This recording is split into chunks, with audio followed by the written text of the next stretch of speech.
পরিষ্কারভাবেই বলে দিতে চাই, জুলাই কারো বাপদাদার সম্পত্তি না। জুলাই কোন রাজনৈতিক দল, কোন ব্যক্তি প্রতিষ্ঠানের একক কৃতিত্ব না। জুলাই গণ অভ্যুত্থান পরবর্তী অন্তর্বর্তীকালীন সরকার আমরা সমর্থন দিয়েছি, গঠন হয়েছে। সেই সরকারের কিছু কর্মকাণ্ড নিয়েও আমরা শঙ্কিত। আপনারা দেখতে পাচ্ছেন বাংলাদেশের একমাত্র আন্তর্জাতিকভাবে ভায়াবল বন্দর হচ্ছে চট্টগ্রাম। এই চট্টগ্রাম বন্দরকে বিদেশিদের হাতে তুলে দেওয়ার মধ্য দিয়ে দেশের সার্বভৌমত্বকে সংকটের মুখে ফেলা হচ্ছে। করিডোরের নামে আমাদের এই খাল কেটে কুমির আনা হচ্ছে। আপনারা জানেন কক্সবাজারের এই অঞ্চলের ভূমি ব্যবহার করে মিয়ানমারে সহযোগিতা পাঠানোর জন্য করিডোর দেওয়া হচ্ছে। আমরা সরকারকে অনতিবিলম্বে এই করিডোর দেওয়া থেকে বিরত থাকার আহ্বান জানাবো। চট্টগ্রাম বন্দরকে বিদেশিদের হাতে তুলে না দেওয়ার জন্য আহ্বান জানাবো। এই আন্দোলন পরবর্তী আমরা দেখতে পাচ্ছি ৭১-এর মুক্তিযুদ্ধকে কেন্দ্র করে আওয়ামী লীগ যেমন মুক্তিযুদ্ধের একক ঠিকাদার হয়ে গিয়েছিল, আওয়ামী লীগ যেমন মুক্তিযুদ্ধকে তাদের রাজনৈতিক ধান্দাবাজির একটা দোকানে পরিণত করেছিল, আজকের এই জুলাই গণ অভ্যুত্থানকেও কোন ব্যক্তি, কতিপয় গোষ্ঠী তারা তাদের রাজনৈতিক একটা ধান্দাবাজির হাতিয়ারে পরিণত করতে চাচ্ছে। আমি পরিষ্কারভাবেই বলে দিতে চাই, জুলাই কারো বাপদাদার সম্পত্তি না। জুলাই কোন রাজনৈতিক দল, কোন ব্যক্তি প্রতিষ্ঠানের একক কৃতিত্ব না।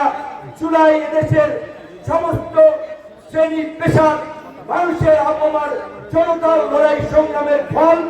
এই জুলাইয়ের আকাঙ্ক্ষা হচ্ছে এই ফাঁসিবাদের পতন ঘটিয়ে একটা নতুন বাংলাদেশ বিনির্মাণ করা, যেই বাংলাদেশে ভবিষ্যতে কোনো ফ্যাসিস্ট এবং সৈন্য শাসক তৈরি হবে না, যেই বাংলাদেশ হবে জনগণের বাংলাদেশ, যেই বাংলাদেশের সরকারি কর্মকর্তা কর্মচারী থেকে শুরু করে জনপ্রতিনিধিরা জনগণের কাছে দায়বদ্ধ থাকবেন, যেই বাংলাদেশের জনপ্রতিনিধিরা রাতের ভোটে নির্বাচিত হবে না, সিল মেরে নির্বাচিত হবে না, তারা জনগণের ভোটে নির্বাচিত হবে।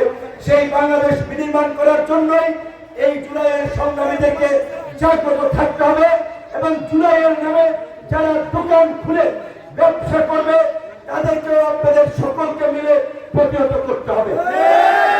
আজকে বিএনপি বলেন, জামাত বলেন, গণ অধিকার বলেন, বাম ডান অন্যান্য রাজনৈতিক দল বলেন, এই একটা ছাত্র আন্দোলনকে কিভাবে গণ অভ্যুত্থানে রূপ দেওয়া হয়েছিল সেটা কেবল রাজনৈতিক দলের নেতৃবৃন্দই জানে। সেই গল্প বলতে গেলে আজকে অনেক সময় লাগবে, সেই সময় আমাদের হাতে এখন নাই। সেটা আমরা মাধ্যমে নামাজের উদ্দেশ্যে যাবো।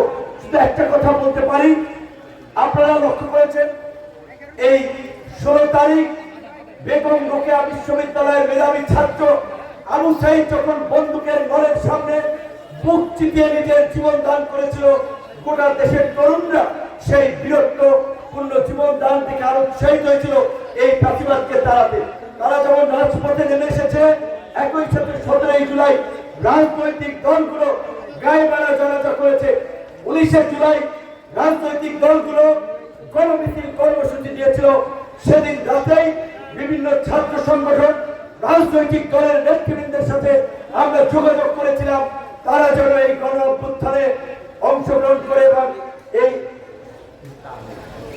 আন্দোলনকে যেন ফ্যাসিবাদের পতনের আন্দোলনে রূপান্তরিত করে, এবং সেদিন রাতে আমরা গ্রেপ্তার হই।